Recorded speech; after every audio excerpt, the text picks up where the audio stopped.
Halo, selamat pagi. Anda menyaksikan Sudut Pandang Berita bersama saya, Maulia Mayang Insani. Catcalling adalah sebuah fenomena yang terjadi di sekitar kita dan masih banyak menyepelekan tindakan ini. Catcalling merupakan salah satu bentuk pelecehan seksual yang dapat berbentuk seperti kekerasan verbal ataupun psikis. Di Indonesia, catcalling dapat dikatakan sebagai pelecehan yang lumrah terjadi. Selain membuat resah, perlakuan ini juga menimbulkan dampak buruk bagi psikologis sang korban. Pada episode kali ini, kita akan melihat bagaimana sudut pandang mahasiswa terhadap fenomena catcalling ini. Untuk itu, ikuti saya.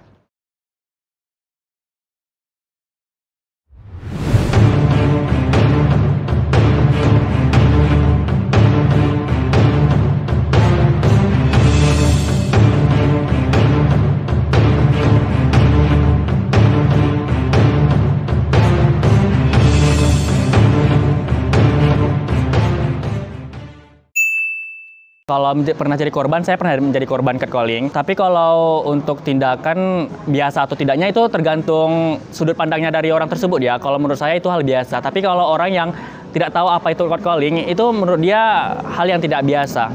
Saya tidak pernah menjadi korban catcalling dan menurut saya catcalling ini hal yang tidak biasa.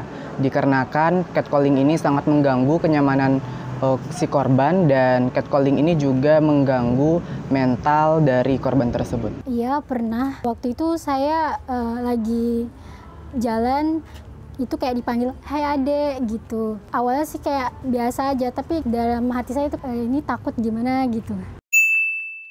Catcalling ini tidak pantas disebut sebagai bahan percandaan karena kejahatan catcalling ini dilindungi juga oleh KUHP dan itu tuh tepatnya di dalam pasal 281 ayat 2. Tidak, karena itu perbuatan yang sangat tidak baik dan juga itu termasuk pelecehan seksual. Tidak pantas sih, karena kita tahu ya bahwa di Indonesia ini adalah negara hukum yang mana dilandasi oleh undang-undang ya. Yang namanya pelecehan, walaupun catcalling ini termasuk pelecehan verbal, itu tetap namanya pelecehan, tidak bisa dibenarkan. Tidak menghiraukan dan juga kalau bisa nggak usah diladenin gitu. Saya pribadi sebenarnya saya tipikal orang yang bodoh amat ya. Tapi yang namanya percaya diri itu kena, mental saya kena gitu. Tapi kembali lagi cara orang tersebut menyikapinya, kalau saya bodo amat sih. Besar harapan saya sebagai mahasiswa ilmu komunikasi untuk masyarakat Indonesia, kurang-kurangilah seperti itu. Bagaimana Indonesia mau maju kalau hal seperti itu aja masih dianggap hal yang biasa. Ketika saya di catcalling, mungkin hal yang pertama yang saya lakukan adalah melawannya, dan yang kedua meminta tolong kepada orang yang terdekat. Dan yang ketiga, kemungkinan membawa orang tersebut untuk berbicara atau mengalihkan pembicaraan orang tersebut. Catcalling bisa terjadi kepada siapa saja, walaupun catcalling sering terjadi kepada perempuan, namun tidak menutup kemungkinan juga terjadi kepada laki-laki. Perlu diingat, catcalling bukanlah sebuah pujian, melainkan sebuah tindakan pelecehan.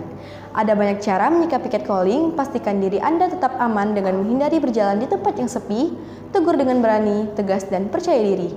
Demikian sudut pandang berita kali ini, saya Maulia Mayang Insani, mewakili seluruh kru yang bertugas, pamit undur diri. Terima kasih, selamat pagi, dan sampai jumpa.